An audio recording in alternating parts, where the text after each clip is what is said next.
मुख्यमंत्री योगी आदित्यनाथ ने आज बाढ़ प्रभावित पूर्वांचल के 2 जिलों का दौरा किया है। सीएम योगी ने गाजीपुर और वाराणसी में बाढ़ प्रभावित क्षेत्रों का जायजा लिया और प्रभावितों को राहत सामग्री भी बांटी है। सबसे पहले सीएम योगी गाजीपुर जिले के दौरे पर पहुंचे, जहां पर उन्होंने हेलीकॉप्टर के जरिए बाढ़ के हालातों का जायजा लिया और उसके बाद राहत शिविरों में रह रहे लोगों को राहत सामग्री भी दी है। इसके बाद सीएम योगी सीधे वाराणसी पहुंचे हैं और नाव पर बैठकर गलियों और कॉलोनियों में बाढ़ के हालात को उन्होंने देखा है। सीएम योगी के साथ जल शक्ति मंत्री स्वतंत्र देव सिंह भी मौजूद रहे। प्रदेश के मुखिया ने प्रभावितों को हर संभव मदद का आश्वासन दिया और यह भी कहा कि संकट के समय में पूरी सरकार और प्रशासन आपके साथ खड़ा है। सुरक्षा के लिए गोताखोर और एसडीआरएफ की टीमें भी तैनात हैं।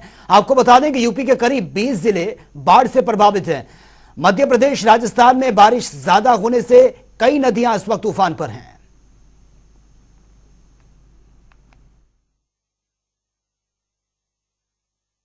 संकट के समय में पूरी सरकार और प्रशासन आपके साथ खड़ी है। ये आश्वस्त करने के लिए आज मैं आपके बीच में यहां पर स्वयं उपस्थित हुआ हूं। मैंने जनपद गाजीपुर के सभी बाढ़ प्रभावित क्षेत्रों का दौरा किया है और दौरा करने के उपरांत अब मैं इस राहत शिविर में यहां पर आया हूं। हम सब जानते हैं कि उत्तर प्रदेश में तो वैसे बारिश बहुत कम हुई है, एवरेज से भी कम हुई है, लेकिन यहां पर जो भी ये समस्या खड़ी हुई है, यह राजस्थान और मध्य प्रदेश से अतिरिक्त जल छोड़ने के कारण पैदा हुई है। राजस्थान में और मध्य प्रदेश में बहुत तेज बारिश हुई और पिछले सप्ताह वहां पर जब तेज बारिश होती है तो अकेले राजस्थान से 26 लाख क्यूसिक जल छोड़ने और ऐसे ही मध्य प्रदेश से भी 4 लाख क्यूसिक से अधिक जल छोड़ने के कारण चंबल नदी, बेतवा नदी और अन्य सहायक नदियों में जलस्तर काफी बढ़ गया था, जिसके कारण यमुना जी में फिर गंगा जी में ये भीषण जल प्लावन की समस्या खड़ी हुई। और वहीं इलाहाबाद हाईकोर्ट ने ओबीसी की 18 जातियों को एससी कैटेगरी में शामिल करने के नोटिफिकेशन को रद्द कर दिया है। जानकारी के मुताबिक समाजवादी पार्टी और योगी सरकार के शासनकाल के दौरान इन 18 जातियों को ओबीसी से हटाकर एससी में शामिल करने का नोटिफिकेशन जारी हुआ था। हाईकोर्ट ने 24 जनवरी 2017 को इन जातियों की सर्टिफिकेट जारी करने पर रोक लगाई थी और इन जातियों में मजवार, कार, कश्यप, केवट, मल्ला, निषाद कुमार, प्रजापति और साथ ही धीवर, बिंद, भर, राजभर, धीमान, बाथम और तुरहा, गोड़िया, मांझी और मछुआ जातियां शामिल हैं। दरअसल याचिकाकर्ता ने कोर्ट में यह दलील दी थी कि किसी जाति को एससी, एसटी या ओबीसी में शामिल करने का अधिकार सिर्फ देश की संसद को ही है। जानकारी के मुताबिक अखिलेश सरकार ने अपने कार्यकाल के आखिरी दिनों में 18 जातियों को अनुसूचित जाति में शामिल किए जाने का नोटिफिकेशन जारी किया था। अखिलेश सरकार की तरफ से जिले के सभी डीएम को यह आदेश जारी किया गया था कि इन जातियों के सभी लोगों को ओबीसी की बजाय एससी का सर्टिफिकेट दिया जाए।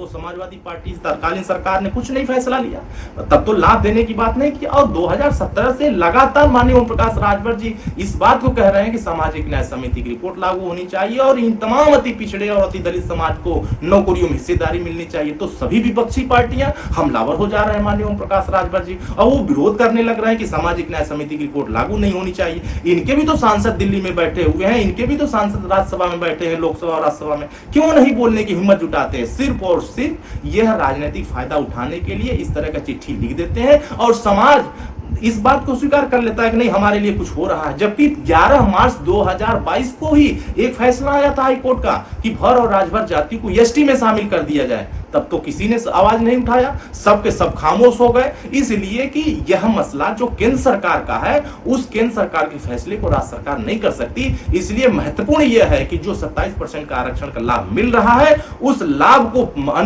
मंजिल तक पहुंचाने के लिए, अंतिम कतार तक पहुंचाने के लिए उसको विभाजन करना होगा और इसकी मानक बढ़ानी होगी, 27% से 52% करना होगा। इलाहाबाद हाईकोर्ट ने ओबीसी की 18 जातियों को एससी कैटेगरी में शामिल करने के नोटिफिकेशन को रद्द कर दिया और इसे लेकर बीजेपी के सहयोगी और निषाद पार्टी के राष्ट्रीय अध्यक्ष संजय निषाद ने कहा है कि हम तो पहले से ही हमको ये जानकारी थी कि ये केंद्र की ओर से किया ही जा सकता है, आखिर ये अधिकार सिर्फ केंद्र के पास है। और आपको यह भी बता दें कि बीजेपी सरकार ने भी 24 जून 2019 को इसे लेकर नोटिफिकेशन जारी किया था। संजय निषाद का यह भी कहना है कि जो हम चाहते थे वही हुआ है, अब केंद्र सरकार से मुलाकात कर इसे जल्द से जल्द लागू करवाएंगे। पार्टी के राष्ट्रीय अध्यक्ष संजय निषाद जी मौजूद हैं, उनसे खास बातचीत करेंगे। संजय निषाद, इसमें सियासत गर्म हो गया है क्योंकि 18 जो ओबीसी की जातियां थी एससी में शामिल करने को उसको हाईकोर्ट ने रद्द कर दिया है।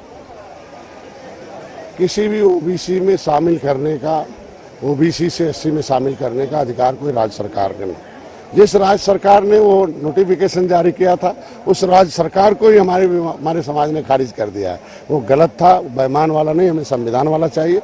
आज हम अच्छा है क्योंकि ये 30 साल से पिछड़ी से निकालते थे, बसपा स्टे लेती थी, हमारे बिरादरी को लटकू राम बनाकर हमारी सारी नौकरियों पर एक कब्जा करते थे। आज केंद्र सरकार से होना है। केंद्र सरकार ने मान लिया है। 20 दिसंबर 2021 को माननीय योगी जी ने लिखा कि डॉक्टर साहब ने एक प्रतिवेदन दिया है कि केवट मल्ला मझवार अनुसूचित जात के हकदार है। ये सेंसस मैनुअल में लिखा हुआ है, गिनती होती थी, क्या सही है। आरजीआई ने, registrar general of census of India ने 18 जनवरी 2022 को मान लिया कि केवट मल्ला मझवार है, अनुसूचित जात के हकदार हैं।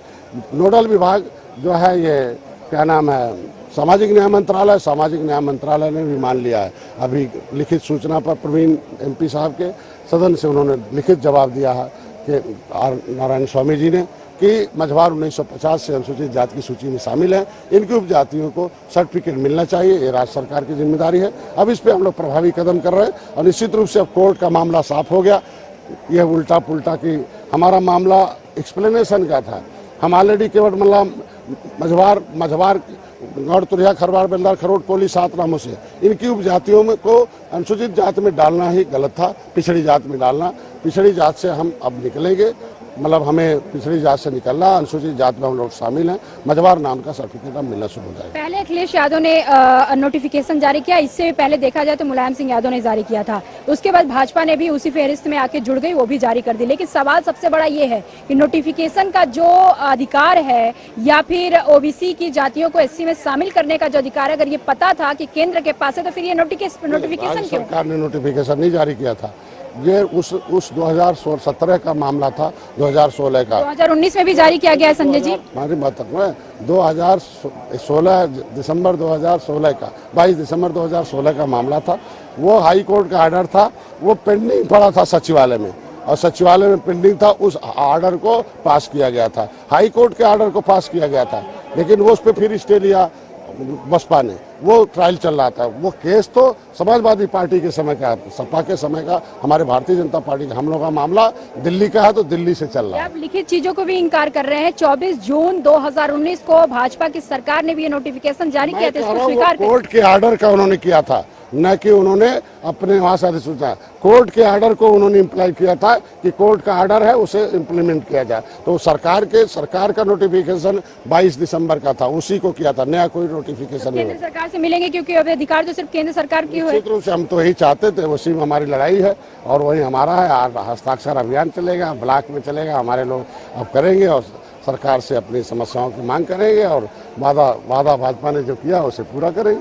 बहुत बहुत धन्यवाद। ये थे संजय निषाद। संजय निषाद का साफ तौर पे कहना था कि देखिए, प्रस्ताव को पारित करने का अधिकार सिर्फ और सिर्फ संसद को है, बल्कि हमारे भाजपा सरकार ने नहीं, बल्कि समाजवादी पार्टी ने ये पहला नोटिफिकेशन जारी किया था, जबकि ये उसकी गलती है हमारे समाज को ठगने के लिए। लेकिन ये हमारे जानकारी में ही है, हमारे भाजपा के सरकार को भी जानकारी में है। सिर्फ और सिर्फ ये अधिकार संसद के पास है और इसको लेकर हम संसद के तमाम मंत्रियों और सांसदों से मुलाकात करेंगे ताकि ये प्रस्ताव लाया जाए और बिल पास किया जाए। कैमरा रियाज के साथ में जयसिंह, जनता टीवी, लखनऊ। और रेलवे बोर्ड कानपुर लखनऊ रेलखंड पर 160 किलोमीटर प्रति घंटे की रफ्तार से ट्रेन चलाने की तैयारी चल रही है और उम्मीद की जा रही है कि 2024 तक सवा घंटे की जगह 45 मिनट में ट्रेनें पहुंच सकेंगी। रेलवे बोर्ड की सेमी हाई स्पीड योजना में बाधा बने लखनऊ कानपुर रेलखंड को इसके लिए तैयार करने का काम तेज हो गया है। मिशन रफ्तार के तहत रेलवे 1900 करोड़ रुपए खर्च कर रहा है, जिससे लखनऊ से कानपुर के बीच 74 किलोमीटर की दूरी जो है लाइनें एकदम फिट हो जाएंगी। जहां तक रेलवे बोर्ड की मंशा है कि 2024 तक इस रेलखंड पर भी 160 किलोमीटर की गति से ट्रेनें दौड़ने लगें। इसके साथ ही कानपुर से झांसी रेलखंड पर भी 160 किलोमीटर की गति बढ़ाई जानी है और हावड़ा और दिल्ली रूट को पहले ही जो है 160 किलोमीटर के लिए तैयार करने का काम तेजी से चल रहा है। उम्मीद की जा रही है कि 2024 तक पूरे इस उत्तर रेलवे के और पूर्व उत्तर मध्य रेलवे के रेलखंडों पर 160 किलोमीटर से की गति से ट्रेनें चलने लगेंगी, जिससे यात्रियों को कम समय में दूरी तय करने में मदद मिलेगी। सरकार का मिशन रफ्तार कार्यक्रम जो नई दिल्ली से मुंबई और नई दिल्ली से हावड़ा के बीच में रेलवे ट्रैक की गति सीमा को 160 किलोमीटर प्रति घंटा तक बढ़ाने का प्रस्ताव है। उसी में लखनऊ कानपुर का 70 किलोमीटर का जो रेलखंड है उसको भी शामिल किया गया है और इसमें अप और डाउन दोनों लाइनों की गति सीमा को 160 किलोमीटर प्रति घंटा बढ़ाने का प्रस्ताव है। ये सर जो ट्रैक से रिलेटेड काम है, ट्रैक से रिलेटेड काम हमारा चल रहा है, करीब 60% के आसपास हो गया है और बचा हुआ कार्य भी चल रहा है। इसमें पुलों का स्ट्रेंथनिंग होना है और इसके अलावा एक जो 3 यार्ड्स की रिमॉडलिंग होनी है इसमें, जहां पर डाउन लूप नहीं है, वो कार्य अभी होना है, जो उम्मीद है कि इसी वित्त वर्ष में हो जाएगा। यूपी सरकार में जेल कारागार मंत्री धर्मवीर प्रजापति ने जनता टीवी से खास बातचीत की है। इस दौरान उन्होंने बताया कि जेल में बंद महिला कैदी किस्म किस्म की वस्तुओं का निर्माण भी कर रही हैं।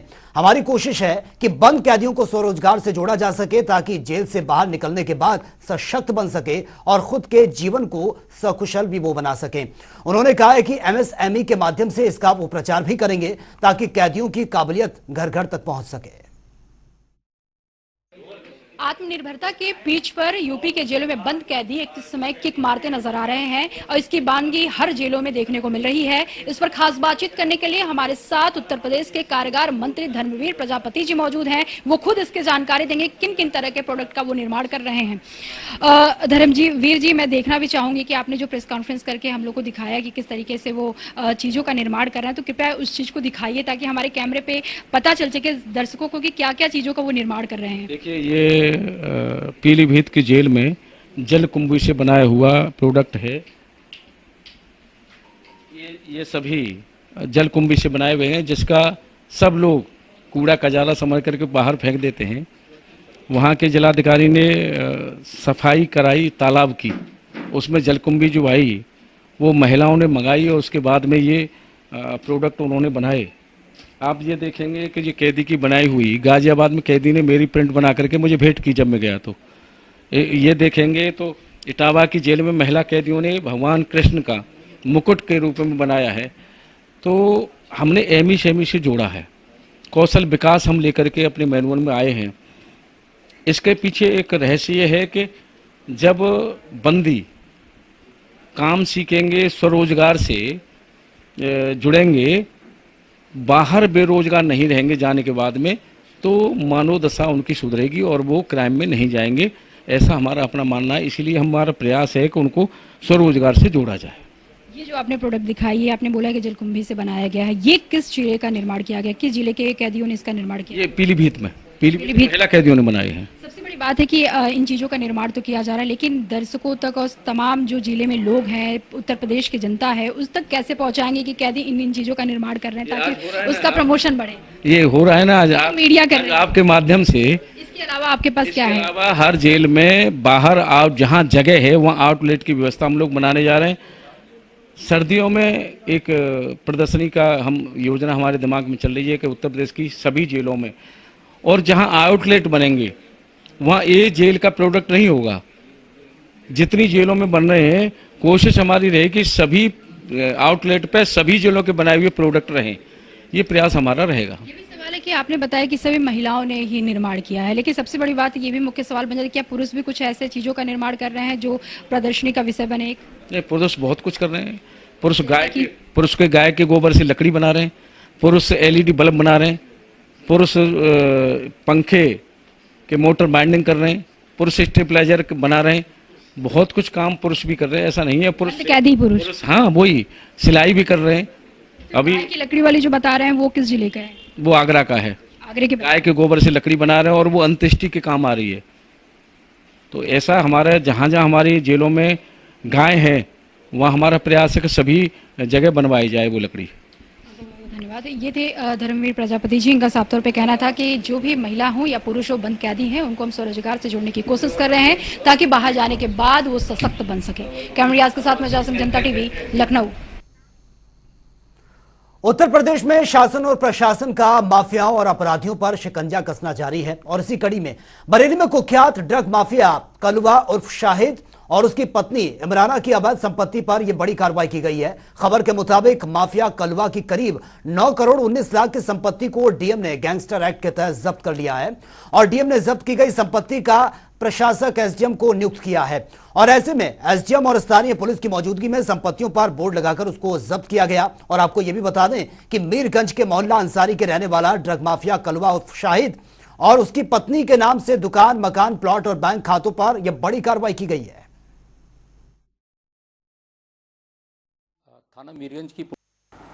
थाना मीरगंज की पुलिस के द्वारा कुख्यात ड्रग माफिया कल्लू डॉन उर्फ शाहिद पर गैंगस्टर एक्ट का मुकदमा पंजीकृत किया गया था तथा उसके परिवार के द्वारा जो ड्रग से अवैध रूप से उपार्जित संपत्ति थी उसका चिन्हीकरण किया गया था। इसके संदर्भ में उसकी 9.19 करोड़ की अवैध रूप से उपार्जित संपत्ति चिन्हित की गई थी, जिसको आदरणीय जिलाधिकारी महोदय के द्वारा 14 गैंगस्टर एक्ट के अंतर्गत अटैच किया गया है। आज क्षेत्राधिकारी मीरगंज और एसडीएम मीरगंज के द्वारा उक्त जब्तीकरण की कार्रवाई कराई गई है। और वहीं डिप्टी सीएम ब्रजेश पाठक लगातार स्वास्थ्य व्यवस्थाओं को परखने के लिए यूपी के अलग अलग जिलों का दौरा कर रहे हैं और इसी क्रम में डिप्टी सीएम ने आज श्रावस्ती जिले का दौरा भी किया। उन्होंने यहां पर सामुदायिक स्वास्थ्य केंद्र का निरीक्षण किया और इस दौरान उन्होंने इमरजेंसी वार्ड में जाकर मरीजों से उनका हालचाल भी पूछा है। साथ ही सीएमओ को मरीजों के बेहतर इलाज के लिए जरूरी दिशा निर्देश भी दिए गए हैं। इसके बाद डिप्टी सीएम ने सीताद्वार में बने गौशाला का निरीक्षण किया और अपने दौरे के समापन में ब्रजेश पाठक ने समाजवादी पार्टी के अध्यक्ष अखिलेश यादव और कांग्रेस पर भी जमकर निशाना साधा है। ब्रजेश पाठक ने कहा कि जब सरकार गुंडों माफियाओं पर सरकार कार्रवाई करती है तो उनके संरक्षण में पूर्व मुख्यमंत्री अखिलेश यादव आ जाते हैं। वहीं उन्होंने कांग्रेस को लेकर कहा कि कांग्रेस बसपा से गठबंधन कर सपा पूर्ण रूप से हुई प्रदेश में साफ हो चुकी है, जनता इनको नकार चुकी है। समाजवादी पार्टी के डीएनए में है गुंडे, बदमाश, माफिया, लुच्चे, लफंगे, उनको प्रमोट करना। अभी आपने देखा 4 दिन पहले ही आजमगढ़ गए थे, एक जो शराब माफिया हैं, जो जहरीली शराब बनाने के आरोपी हैं, वो जेल में हैं, उनसे मिलने के लिए गए थे। ये सिद्ध करता है कि समाजवादी पार्टी ने अपनी मूल विचारधारा में परिवर्तन नहीं किया है। ये गुंडों को, बदमाशों को, ऑर्गेनाइज क्रिमिनल्स को बढ़ावा देते हैं। हमारी सरकार में अपराधियों को छोड़ा नहीं जाता है, उन पर कड़ी कार्रवाई की जाती है। और वहीं लखनऊ में समाजवादी पार्टी कार्यालय के बाहर नगर निगम का बुलडोजर चला है। निगम ने समाजवादी पार्टी कार्यालय के बाहर की दुकानों को तोड़ना शुरू कर दिया। निगम ने अतिक्रमण को लेकर दुकानदारों को नोटिस भी दिए थे। उत्तर प्रदेश में इन दिनों सरकारी और फुटपाथ पर जमीन पर अवैध कब्जा करने वाले लोगों के खिलाफ यह सख्त कार्रवाई की जा रही है। अवैध कब्जा किए गए जगहों पर बुलडोजर चलवाकर उनको खाली किया जा रहा है और इसी के तहत आज लखनऊ में समाजवादी पार्टी के कार्यालय के बाहर यह बुलडोजर चला है। तस्वीरें आपके सामने हैं। दरअसल लखनऊ नगर निगम ने समाजवादी पार्टी के कार्यालय के बाहर लगाई गई दुकानों के मालिकों को बकायदा नोटिस भी दिया था। उन्हें अतिक्रमण हटाने के लिए कहा गया था, लेकिन दुकानदारों ने अपनी दुकानें वहां से शिफ्ट नहीं की, जिसके बाद यह बड़ा एक्शन लिया गया है।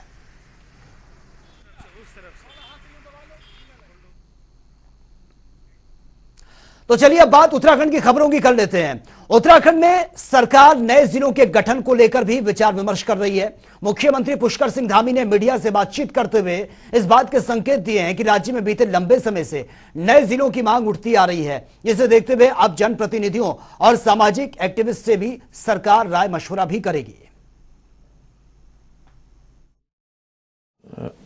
ये मांग काफी लंबे समय से चली आ रही है और इसको लेकर हम शीघ्र ही पूरे उत्तराखंड के अंदर कहाँ कहाँ पुनर्गठन हो सकता है, कहाँ वास्तव में इनकी आवश्यकता है, उसके लिए समस्त जनप्रतिनिधियों से जल्दी हम लोग चर्चा करेंगे और इस चर्चा को आगे बढ़ा के इस दिशा में भी आगे बढ़ेंगे।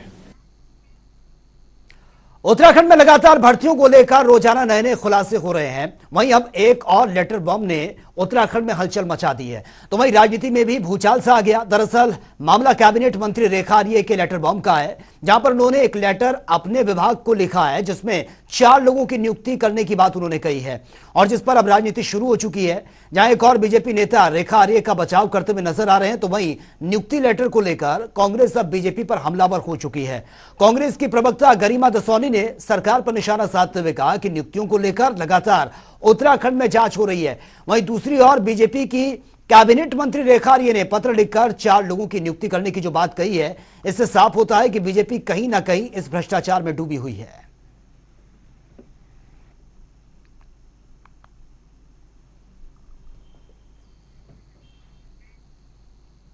और हल्द्वानी में आम आदमी पार्टी के प्रदेश उपाध्यक्ष बसंत कुमार ने प्रदेश सरकार पर जमकर निशाना साधा है। बीजेपी सरकार पर यूकेएसएस-एससी पेपर लीक मामले पर सीधा हमला करते हुए कहा कि इस भर्ती घोटाले में सीबीआई जांच होनी चाहिए।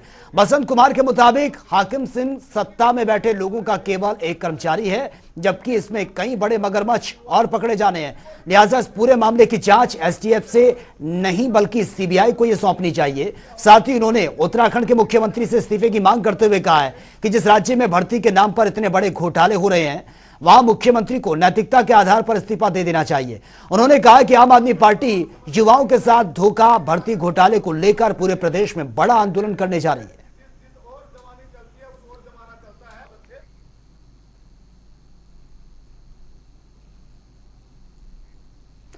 और वहीं यूकेएसएस-एससी पेपर लीक मामले में मुख्यमंत्री धामी के निर्देशों का असर देखने के साथ साथ योग्य मेहनती युवाओं को भी किसी भी कीमत में परेशानी ना होने देने का साफ संदेश मुख्यमंत्री की तरफ से दिया गया है। राज्य आंदोलनकारी रविंद्र जुगरान के नेतृत्व में युवा अभ्यर्थियों ने मुख्यमंत्री से मुलाकात कर अपना दर्द सामने रखा। मुख्यमंत्री ने साफ कहा है कि मेहनती अभ्यर्थियों के लिए सरकार रास्ता निकालने जा रही है। राज्य गठन के बाद शायद पहली बार ऐसा होगा कि किसी बड़े संगठित अपराध और युवाओं के साथ हो रहे बड़े अपराध के खिलाफ सीधा मुख्यमंत्री ने एक्शन लेते हुए एक बड़ा फैसला लिया है। यूकेएसएस-एससी पेपर लीक मामले में करीब 40 दिन में जांच में 30 अपराधियों को पकड़ा गया है, उनकी अरेस्टिंग हो चुकी है, जिसमें नकल माफिया, एक पूर्व मुख्यमंत्री के विशेष करीबी हाकिम सिंह, केंद्रपाल और इसके नेटवर्क को एसटीएफ ने तोड़कर रख दिया है। उत्तराखंड एसटीएफ ने गोवा तक सफर तय करते हुए आरोपी को धर दबोचा है। और इन सबके बीच सरकार ने पूर्व में हुए एग्जाम में जिनकी भर्ती हो चुकी है, जैसे वन और पुलिस भर्ती के लिए भी जांच के आदेश दिए हैं। और इन सबके बीच सरकार ने ऐसे अभ्यर्थियों को आश्वस्त किया है कि किसी भी कीमत पर मेहनती युवाओं की अनदेखी नहीं होगी। मुख्यमंत्री से युवाओं की मुलाकात कराने वाले रविंद्र जुगरान उत्तराखंड राज्य आंदोलनकारी भी रहे हैं। उन्होंने मुख्यमंत्री की इस पहल की जमकर तारीफ भी की है। हम ईमानदारी से, मेहनत से, परिश्रम से, मेरिट पर चयनित होकर आए हैं।